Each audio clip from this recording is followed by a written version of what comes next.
I just want to thank you all for coming for George's birthday. It's his 84th.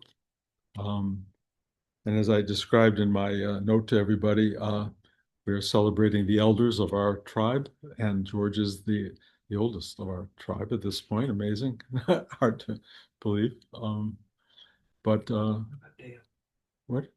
Oh, well, the people who are here, Dale, forgive me. Yeah, I've been reminded that you are the eldest, but you don't talk about women being old. You are just wonderful. Anyway, happy birthday, George, and thank you all for being here. This is a what can I say? It's always an extraordinary gathering when people come together in the name of something that is worth celebrating. In this case, George, but also the fact of George's immersion in a practice, if you will, that is a rare thing on this planet. It's really a search for something that's both deeper and higher than many people are even aware exists. And and there's something remarkable about actually finding that space and finding the height and the depth of who one is. It's a journey we're all on, and it's a life's work, as Rudy would say. I'll try to talk about it later. For the moment, settle into where you are, settle into your moment, settle into your space on the journey. Some of us are early on, some of us are way toward the end of it all, but all I can tell you is it's worth every step. And the deeper you go, the more beautiful it becomes, and I will testify to that. Thank you for showing up. There's something to be said for longevity in a spiritual practice, in a meditative practice. I speak from experience, but my friend George speaks from a couple more years' experience. And Dale, I'm going to put you at the top of the top of the list. But there is something remarkable about practice, consistency, longevity in spiritual work, primarily because the entirety of our spiritual practice aims at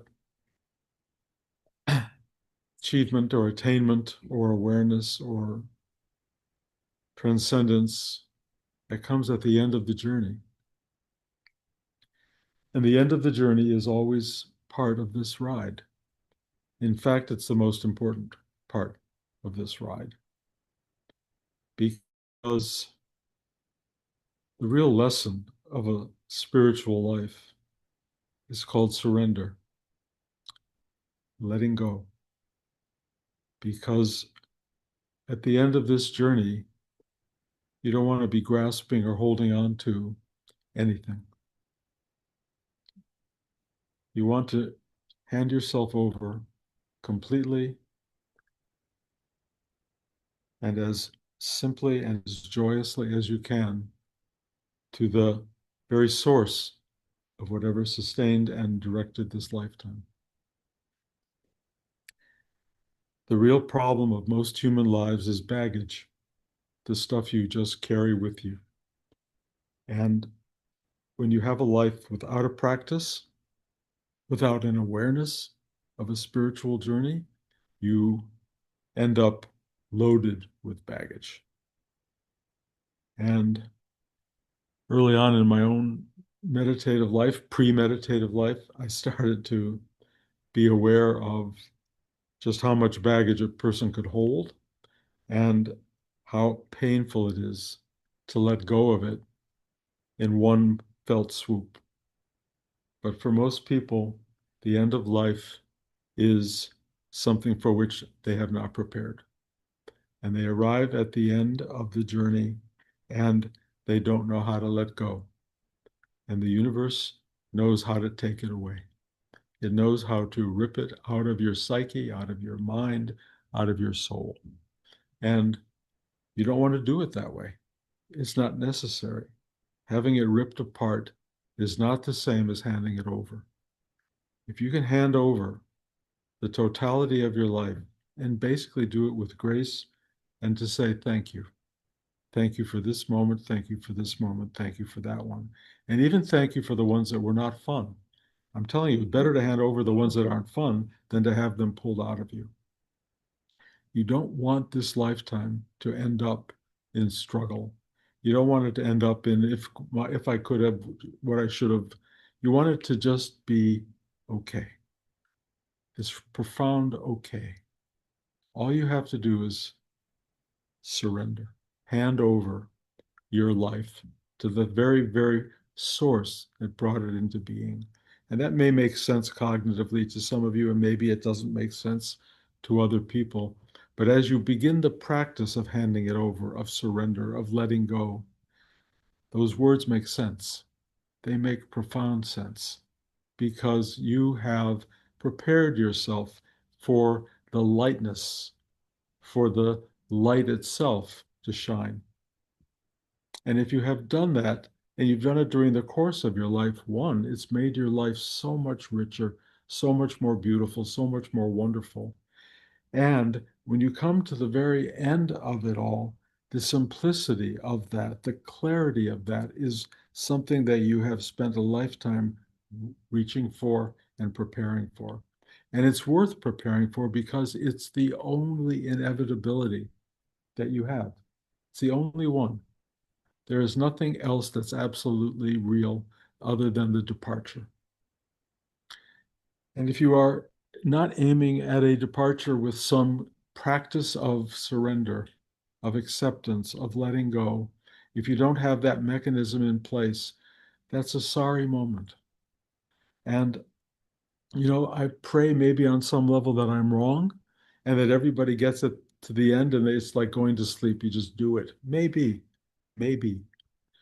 So if I'm wrong, and if in fact you don't have to prepare and you don't have to practice for the ending, then let me talk about the planning or the doing or the achievement in the moment. Because finding the lightness of being while you're going through day-to-day life, whether it's there for you at the end or not, is an unbelievable blessing in the moment. Surrendering to the what is, being available to what shows up, not to what comes tomorrow or it comes in a year or 10 years, just to this moment. Just showing up to this moment is an extraordinary thing.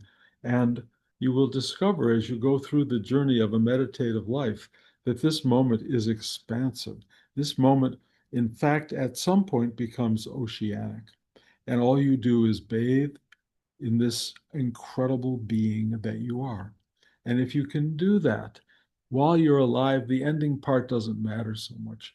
It'll take care of itself. But if you are struggling, and if life is hard and you're unhappy and things are not going the way you want them to do, and you're in battle zone in life, then this practice really has value because you stop every day for maybe 10 minutes or 20 minutes and you say, help me. Please help me to let go, to surrender. And that practice creates a muscle in you that can start to let go. It just does it. You have to be part of the equation. You have to be part of what is letting go. And once you are like that, the reward is not the end of your life, although it is, but the reward is the end of this very moment into the next moment. The reward is now. Surrender and being quiet and being open allows you to begin to feel this thing that rises up and goes deep. The rising up is because you're becoming lighter and lighter and lighter, and you just start to rise and you go above the day-to-day equation of your life and you see it from a new perspective. And as you see your life from a new perspective, you look down at it and you go, oh, that's what's going on. Oh, I get it. I can see it. Not that I get it. I talked about that last week. But you actually start to experience the things that are problematic. You start to see where the issues are that are locking you in. This rising energy is clarifying. It allows you perspective. And perspective is a true gift in human life, in the human journey.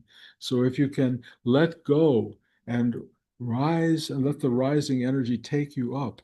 One, you have perspective, but two, you have this proximity to what you might call illumination.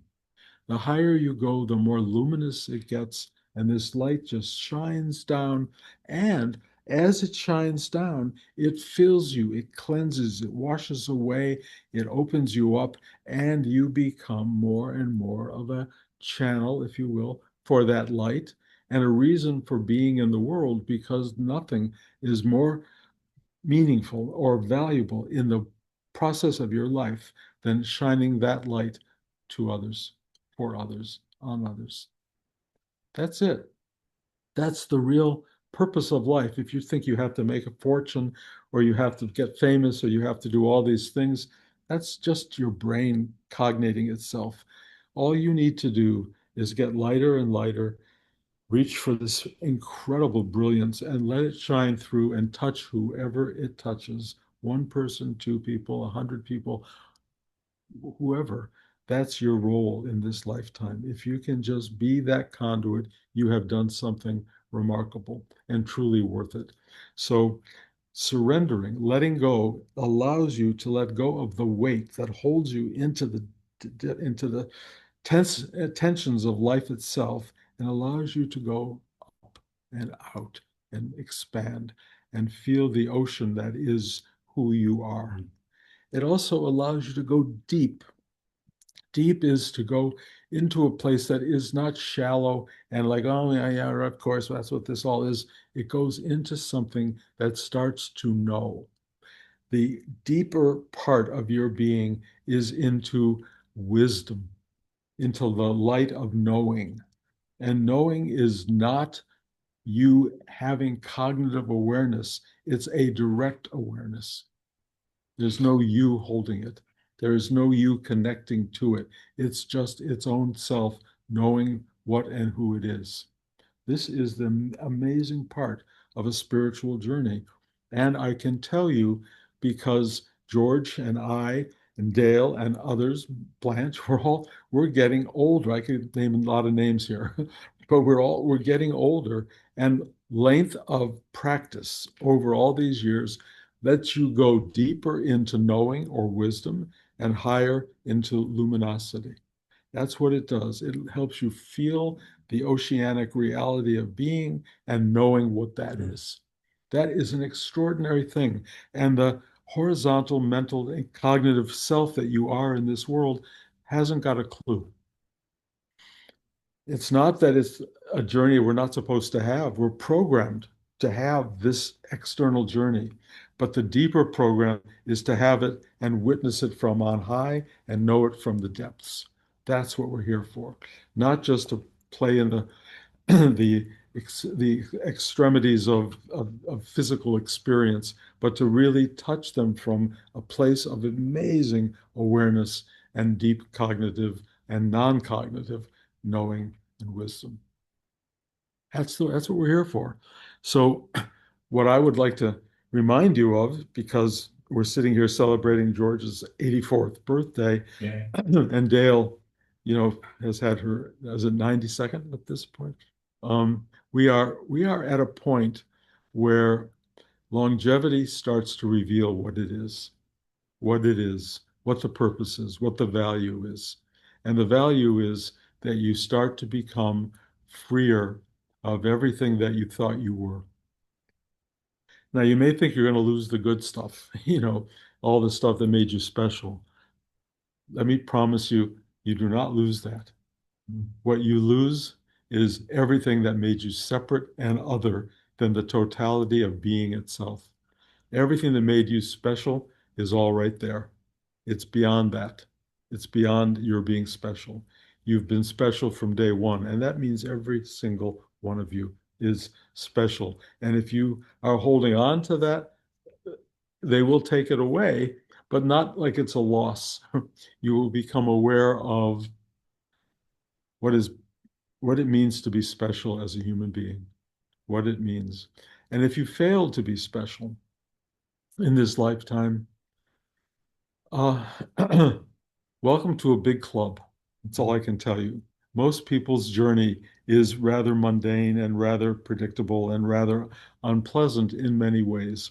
And the only thing that can possibly change that is the realization that you, in all of your mundane struggle on human life, have been part of the construct and the fabric of existence. You have been here for a reason. You've been here for a purpose. Even if you've messed up, even if you haven't done well, even if you could have done better, let it go. The practice, let go. Let go of all that judgment, all that sense of failure, all that sense of, oh, I could have and would have and should have. Let it go and watch the space from which that very struggling being emerged. And you will find something beautiful. I promise you, every one of you. And I was sitting here teaching today, and I was awed, awed by the amazement of who's sitting here. I don't know if all of you realize how amazing you are, but I was able to witness, I being not Bruce, but something, the witness, witnessing this beauty of your being. And I'm talking about every every one of you. There is something exquisite, and I don't care how messed up your lives are. All I can tell you is if you do the work now, you can get out of that trap.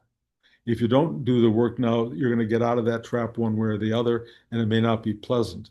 But ultimately, freeing yourself from the drama of life, from the mundane nature of life, reaching up into the stratospheric reality of who you truly are and the depth of knowing of what you are is worth the effort. And longevity in a lifetime of practice will just make it an easier, more joyful, more revelatory ride. I encourage you, take the time every day and open yourself up. Sit still, open, do the work, as Rudy would say. Find these depths, find these chakras, open them up so that you're not locked and contained and constricted and miserable. Find the thing in you that is really behind all of this drama and all of this structure and is really this exquisite awareness and knowing and light that is ready to shine through you at any given moment or any time that you are alive. And so keep the practice going. Find longevity. Find a way to keep this until the end. And I will tell you, because I am approaching that end myself, boy, oh boy, does it get more remarkable. Boy, does it get more beautiful. I cannot even begin to fully describe the joy, and I've talked about this recently, of being done. Not trying now to do or achieve or get or arrive at anything at all. Being, just being still, just opening, just sitting on the porch, just listening to the birds, just feeding the fish, just being with my wife. And I'm telling you, the partnership, the caring of having a life with another human being is so extraordinary. And the love that starts to shine through at the end, I know I've talked about this before, but I've never seen anything this massive ever in my life. The love I have with Blanche is like, I can't really, don't know how to describe it, but it has nothing to do with me. It has everything to do with the being that we are, that we are. It's not a Bruce thing. We are all that reality. And if you start to open up deeply, you will discover that you love in ways you never imagined, that that love is beyond description. It's only getting bigger beyond anything anybody ever told you or promised you it could be. You know, when you get married in this lifetime, you marry, you're marrying a person that you're going to live a whole life with. Well, there comes a point, if you're lucky, that you've done that and you have loved this entire being. And then, as what's happening with Blanche and I know I must have talked about this recently. I'm starting to meet her 10-year-old self and her 5-year-old self and her 2-year-old self. And the love is so beyond. And this is because of a lifetime of practice. I see this with George and Cheryl. They have been together. They introduced me and Blanche. They have been together for how many years now? Just about 59. 59 years. I am witnessing the same thing with them that I'm seeing with me and Blanche.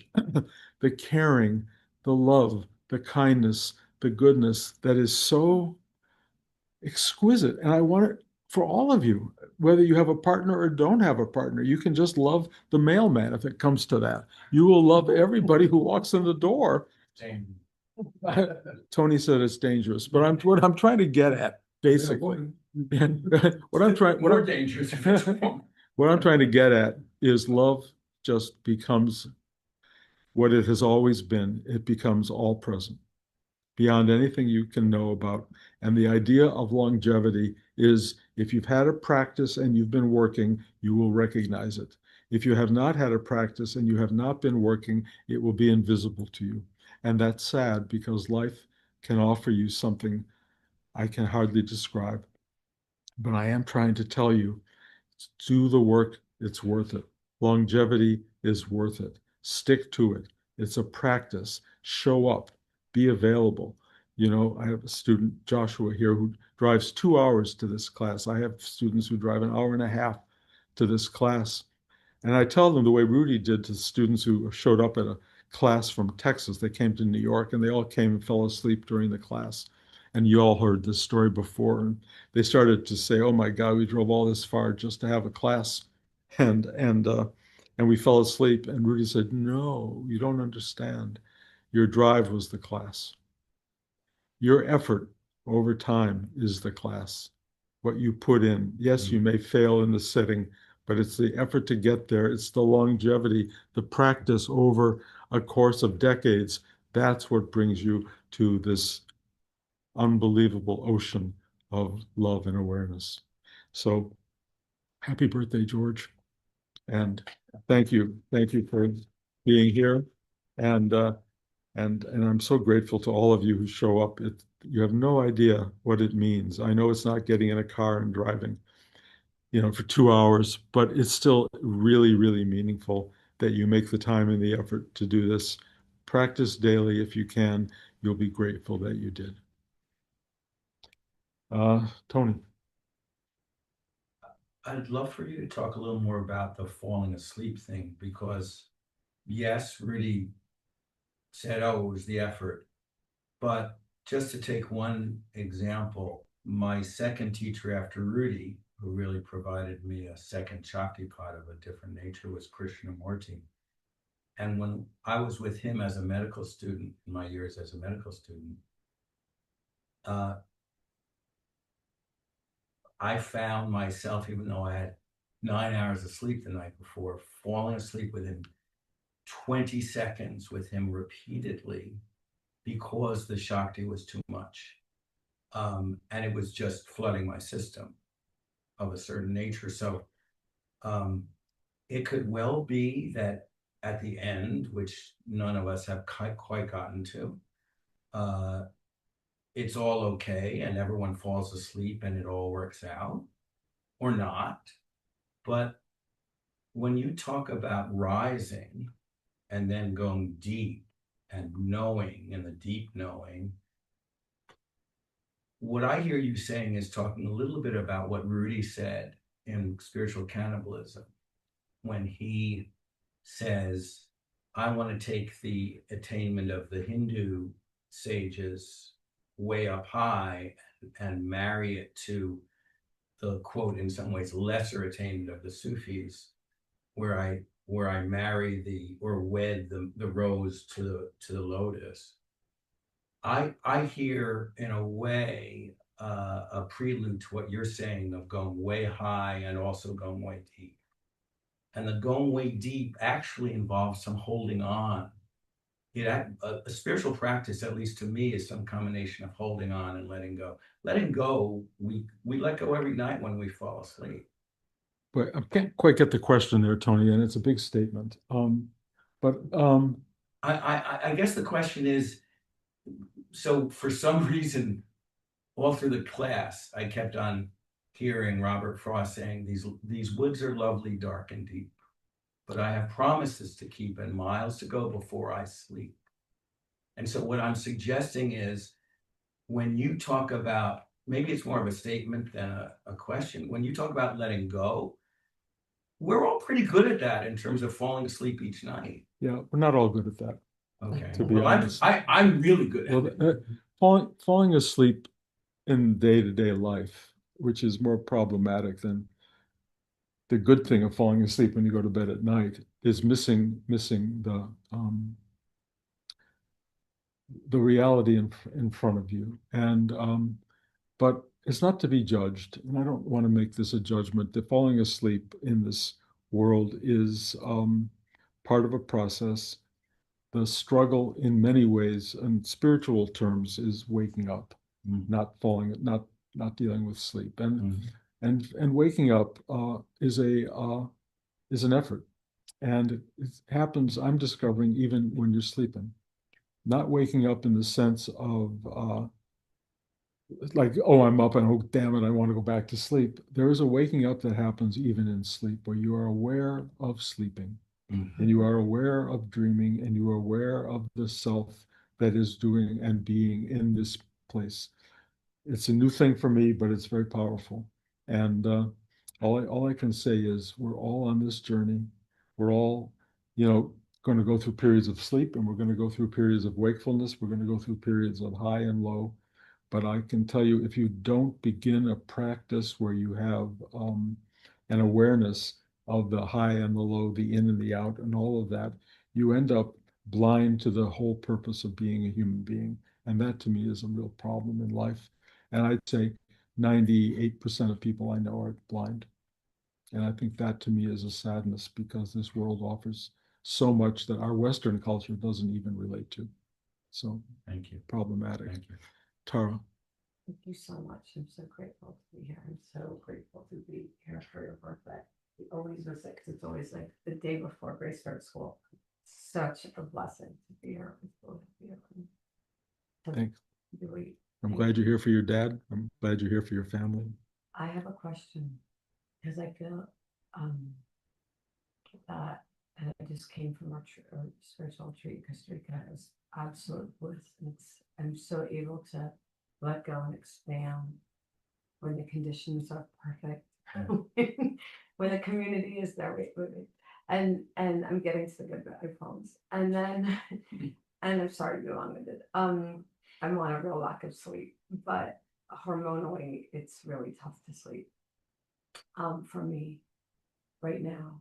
And what's incredible is then to go back into my life, which doesn't work at all, which is with challenges and chaos, and then being too old to have a young child and without community and family around to support that and all these challenges. I could go on, it's endless, but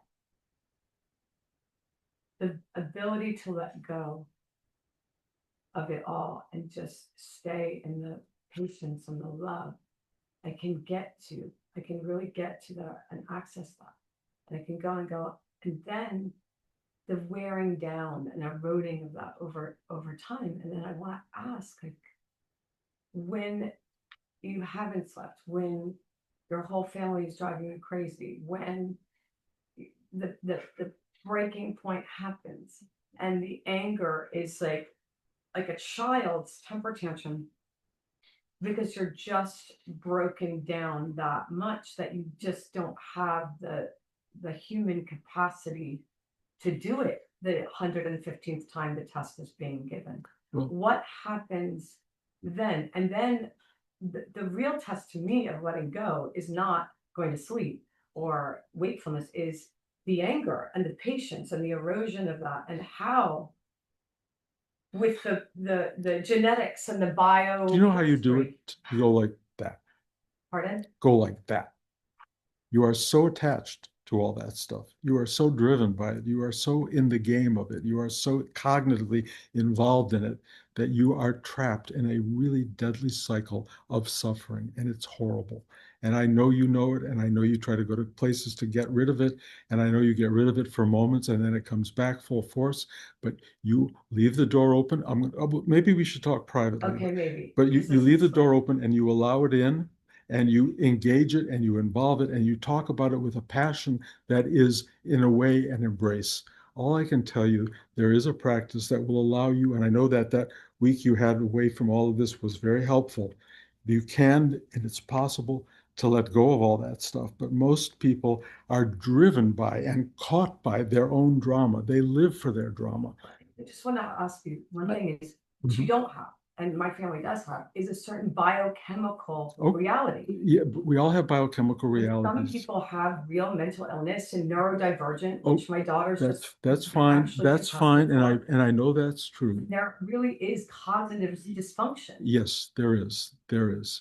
And And all I so can if you tell you, could speak like as if that's not important because you don't have to have and I, go through that. I'm not saying it's not important. You know, we all have stuff. Believe me, everybody has stuff, and it is a practice. And maybe this is the lifetime where you won't break through. I can't tell you how that's going to work, but I know when there are people who are suffering and who are still able to transcend their suffering. And there are people who are caught in dynamics that are really not good for the system, in a way, good for the life system. But you can also find people who have somehow gotten through their whatever there is, their particular constriction or drama, and find a path day by day that just opens them up enough to go, okay, and you get through the day or you get through the minute or whatever it is possible. Yes, there are people who are going to be in life and suffering, and I don't know what to say except if you can love them and be part of the love and the part of life that will wake them up or give them some security. But you have to be very careful in your own system because I know you. You are, you know, well, Tell me. I've known you for a long time. I've known you for, you know, for 50 some years. So all I can tell you is, yes, there are lots of reasons for struggle and difficulty and pain and all of that stuff, but there's also reasons for the opposite. And you can choose to go toward the opposite. Even when your cognitive mind is giving you all this drama, you can just go, please help me. And if you get one hug, one moment, 1 second of something, say thank you and move to the next second and try to find where can I get these moments that will open me to life and to the universe and to the light that I am, because you have a lot of light in you and you always have, but it often moves towards shadow and you don't have to go to shadow, and it often goes into the knottedness and it gets caught and you don't have to be caught. You can go, nope, I'm done with that. And the word nope is kind of one of the most powerful words that has come to me as a teacher. You go, nope, not going to go there. Nope. And it's over and over and over. And I have to use it to this day as well. And I just go, nope, and boom, goes away. The world gives us a million reasons to be crazy and a million reasons to be unhappy and to be suffering. And you can just go, nope, not going to be there. But we can talk privately. Okay. Guys, I know this has been a kind of internal sort of in the room dialogue here. I don't know if it's of any full benefit for all of you, but all I want to tell you is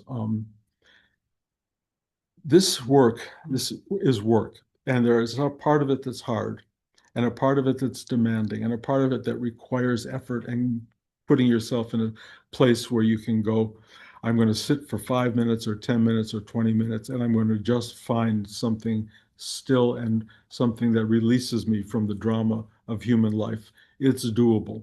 And in time, it will expand and become something bigger than just the full day of suffering. It'll actually start to shed light on every part of your existence, and you will walk around, and as I have learned to do, just saying thank you. So I'm going to plot that way for you. Thank you is a big word, and it is something that ultimately is what you're looking for at the end of your life. Not like, why me? Why me? You know, that you don't want that at the end of your life. You just want to go, thank you. So I'm going to say thank you to all of you. I love you guys so much. And I appreciate your showing up, and I'm thanking you for showing up. And we're going to keep this thing going. You may have realized that I didn't go to camp with my son and daughter-in-law this weekend to meet my grandchildren for a lot of reasons. And it was another, what I call line of a defining line in my life where I am able to say nope to things that I don't think will serve me well. And I feel really good about it. And I'm glad I did this class because I got to be with all of you. And I love you very much. I'm not, the last thing I'm looking for in life is applause, but I love you so much, truly. And that love is not a Bruce love, it is something deeper. And if you're picking up on it at all, it's because you deserve it. You're all worthy of being profoundly loved. I trust me on that. Trust me. And I will see any of you who show up at the California class next week. You're all completely welcome. And have a great week.